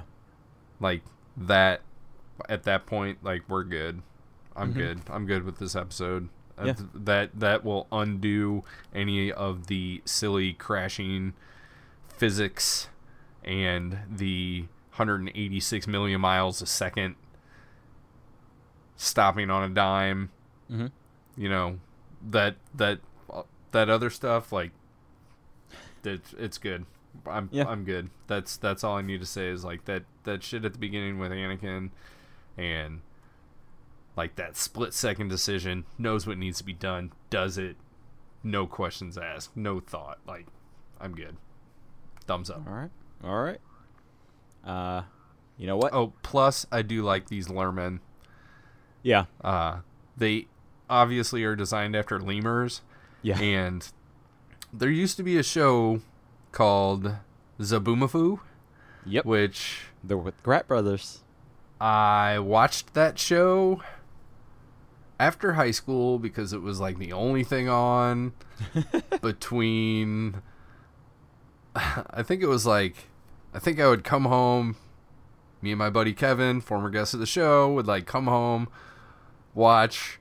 I think we watched Pokemon, Zaboomafoo, Jeopardy. Like that was like my junior senior year. Yeah. Like after school, that's what it was. So, wait. So did in St. Louis your area of Missouri, does yes Jeopardy come on before Wheel of Fortune? Well, all right. So because there are high debates on what the proper order is because it's different in different markets. Okay, so at that time, Jeopardy was on at 3:30. Jesus, that's early. Yeah, Jeopardy came on at like 3:30 in the afternoon. So It had to have been. No, I bet it was 4 o'clock. 4 o'clock makes more sense because I think that like we got out of school at like 2:20, so it's like leave school, go home. Pokemon was probably on at 3. Zaboomafoo was on at 3:30. Jeopardy was on at 4. Odd. Yeah, because some unless it was like 3:30, it might have been. Yeah, I don't know. It doesn't matter. That was a long time ago. Like now, it's an hour later. Jeopardy isn't on until like 5 o'clock local time here in St. Louis area. Yeah. So like since it changed time slots, like I don't think I've seen an episode of Jeopardy since then. Yeah. Because in Michigan, where I grew up, Wheel of Fortune was on at 7. Jeopardy was on at 7:30. Here, really? I believe. Yeah, here I believe it was on afterwards. Yep. Because Wheel of Fortune, you know what? Because I haven't watched those in a long time either. I think Wheel of Fortune still comes up first here, and then Jeopardy second. See, I think that the wheel is on at like 6 o'clock here. So now it's like, it was always like Jeopardy before Wheel of Fortune, but they moved back Jeopardy like an hour. So now it's like Jeopardy at 5, Wheel of Fortune at 6. I've never heard of a market splitting those two up because I've always heard them coming together. Because I think I could be getting this so wrong, but I've definitely been somewhere where like Jeopardy came on first and it was followed up by Wheel. So Jeopardy at 7, Wheel at 7:30. To me, Wheel of Fortune is like the light fun before we get into the heavy duty trivia of Jeopardy, right? Right. Like, I can't start with the heavy duty stuff and then like ease out on the lightness of Wheel of Fortune, right? So that's how I feel about the ordering of those two. So they weren't even like close in time. That's so weird. Like, yeah. You know, because most markets try and do a 1-2 with those. Yeah, because they've done like April Fool's episodes where they've swapped hosting and stuff. Yeah. Yeah, I've seen Pat Sajak on. Did I see Pat Sajak on Jeopardy? Or maybe I saw Alex Trebek on Wheel of Fortune, and Pat Sajak and Vanna White were like playing Wheel of Fortune. It was like a celebrity Wheel of Fortune or something. With how long those shows have been on, I'm sure like every incarnation of host swaps and hosts doing other duties has happened, right?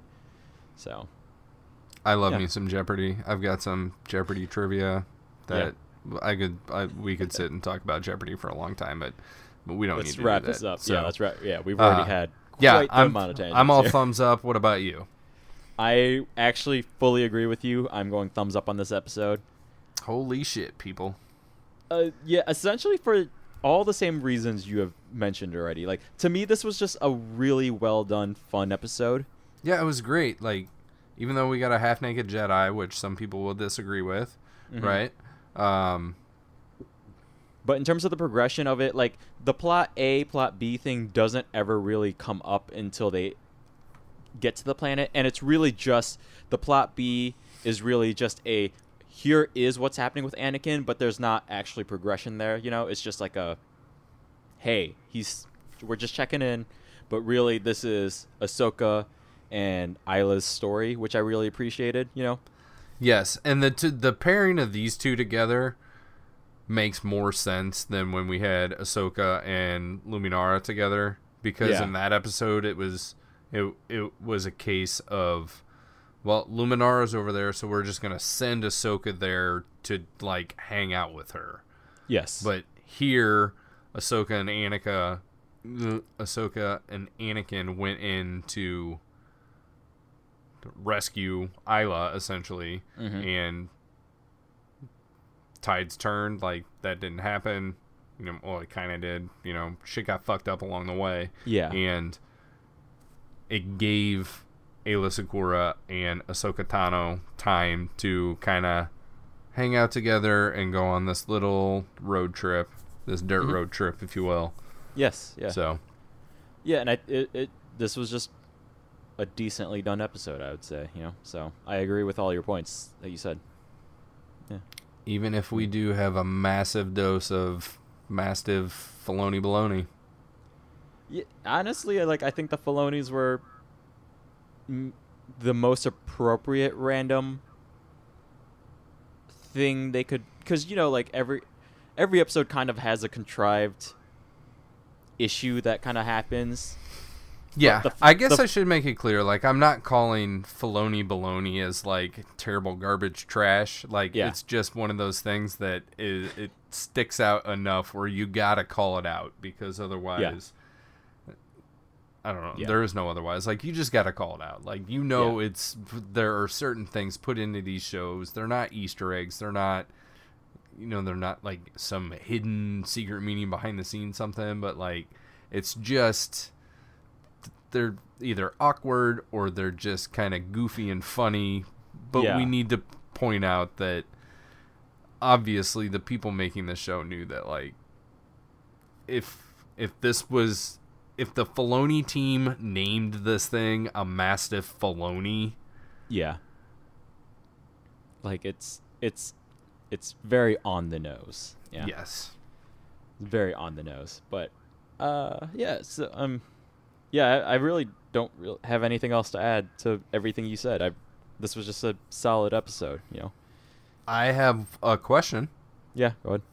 I tracked the bad guys in these episodes. So who's the bad guy? Is it the Mastiff Filoni? Is it the tactical droid? Like, we don't... Honestly, in this one, again, we don't really have one. It's a situation, yeah. I think that's kind of what I liked about it. Like, it was a clean episode. The Filonis, the Mastiff Filonis would be the as I was saying, the major contrivance, really. But it makes sense, being that they're like in unfamiliar territory per se, you know. Yeah, I think I'm gonna put the bad guy down in this episode as the hyperdrive. Yeah, or like Anakin's injury, you know. Like like really, this one's just a straightforward like MacGuffin episode of just like, oh, Anakin's injured, so we're stuck on this thingy. Yeah, hyperdrive. It totally worked, and it worked in a way where I rewatched this earlier today before we sat down to talk, and I was thinking, like, you know, would these things work better if we had the to be continued or whatever at the end of the episode? And earlier I was thinking, like, yeah, we should, because even though you and I know that maybe you didn't, I know that the next episode was like a continuation of this story, right? But a to be continued is gonna like put that solid stamp on it. Yeah.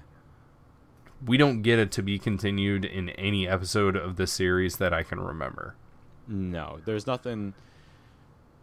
Here's what I liked about this episode and the way it ended was, when I go in, to these episodes. I know nothing really about any future episode. It's just like, hey, this one's Jedi Crash. Great, let's start this and see what happens, right? Right. The story here is complete, as told here. There are loose threads, and Ahsoka does kind of throw out the like, well, Yularen hopefully will come get us, blah blah blah blah, right? Mm-hmm. Do I need to know explicitly that the next one is like a follow up to this? Not really, because again, this story closes itself out darn well. Then the Dooku captured one is the one that definitely just ends awkwardly, right? Very awkwardly. Yeah, so that's having just talked about that one recently, that the difference between these two is the problem is Anakin got injured at the beginning of the episode. Other shit happens along the way, but the main thing that they need to conclude is getting Anakin help. That's the main problem of this episode right now. Right? Mm-hmm. Not that they're lost, not that they're on a planet far away or whatever. Nothing to do with the massive Filonies. They just need to get Anakin help.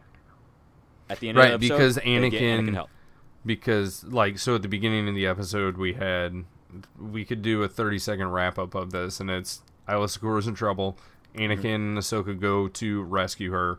Anakin is gravely injured in the process. They get lost, and now Aayla has to rescue her rescuer. Yes. And Ahsoka's been along for the ride this entire time. Yes, yeah. We get to a stopping point. Things are wrapped up. This episode definitely felt more to me like the structure of Rebels. And if we cover Rebels, we will talk about that more. But in Rebels, they don't have to play with what's the timeline on this thing. It's an episodic story that happens in order. It makes it easy. There's an episode, something happens in the episode, you go through it, the episode ends. You know that whatever the next episode is going to take place after that. Yeah, exactly. Yeah. And all of it is a part of a bigger story, but they are separate stories within the bigger thing. This felt more clean like that. I agree. Yeah, and Rebels, again, we'll talk about it when we get there, but Rebels is about a certain crew of rebels. Whereas Clone Wars, they kind of open themselves up, so, we've had episodes that don't involve Anakin and Ahsoka.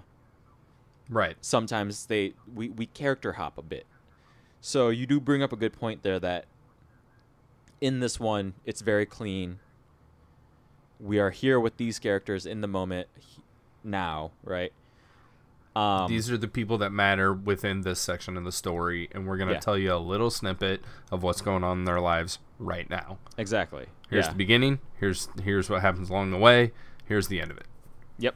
And it's nice and clean. It closes out on a very pleasing shot of Ahsoka and Aayla over the hill, looking down on the village. Sunset. This story is done. This episode very easily could have cut back and forth between the planet that they're on and Yularen run around with his hands up oh no, what do we do, Master Anakin's gone, where'd they go, Anakin's gone, what are we gonna do, and then at the end it could be an aw shucks moment of well, I hope that even though we do kind of get that line, I hope Yularen finds us, but well, we're definitely not gonna. The Clone War's gonna be over if Yularen doesn't find us. Maybe he'll and then then Yularen would call Yoda, and Yoda would be meditate on this. I will. Mace, do you think you know where they are? Maybe you should go. And it didn't. Normally at the end of episodes, we're talking about how these are the things that happened. Mm-hmm. And this one, no, it sticks with these characters. It sticks with it. Because, again, Dooku Captured might be one of the lesser episodes recently. There was one, I don't remember which one I called out, where I called it the worst episode yet. Downfall of a Droid. You hated Was that Downfall of a Droid? Yeah, okay. Yep. That sounds right. The droid ones with the music. That's the one with shitty music, the weird Matrix. That was the shit. Downfall of a Droid is the one that you called out specifically at the end of the episode. You said this is the worst fucking episode I've ever seen. Yep, that sounds right. Dooku Captured comes close because it has that weird cutting back and forth between like, or no, that would be Gungan General, the one where just the previous episode when we talked about where Anakin and Obi-Wan are trapped with Dooku and they're like trying to escape. Meanwhile, Jar Jar is doing his fucking weird business. So like, there's this weird plot A, plot B contrivance that. Yep, that's the Gungan General that came out last week. So then neither like it's like when they jump back and forth between the plots, like they don't stick with them long enough to progress really. But in this one, because we're on the planet, we stay only with these characters. Yes, there's a jumping back and forth between Anakin to Ahsoka and Isla. But again, there's the pacing is so much more even here. The pacing is just so much more well done in that, sure, like Rex and Anakin aren't doing much, but it's still bringing up pieces of information that will be important for us to know with the Ahsoka and Isla thread of things, such as when the Filonis show up, right? Like, oh shit, there are these weird creatures out there. Will this impact Ahsoka and Isla? And surely enough, in that very next scene, it does, right? And I think that's fine. That's as far as storytelling goes. I think that's a very fine way to go about things. So, anyways, yeah. Any last points before we start wrapping up here? No, I'm good. That's all that I've got. Okay.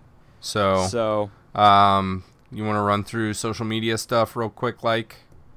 Sure. So the last few things, if you want to reach out to us, Kevin is in charge of our Twitter. That's @NotTheNerds.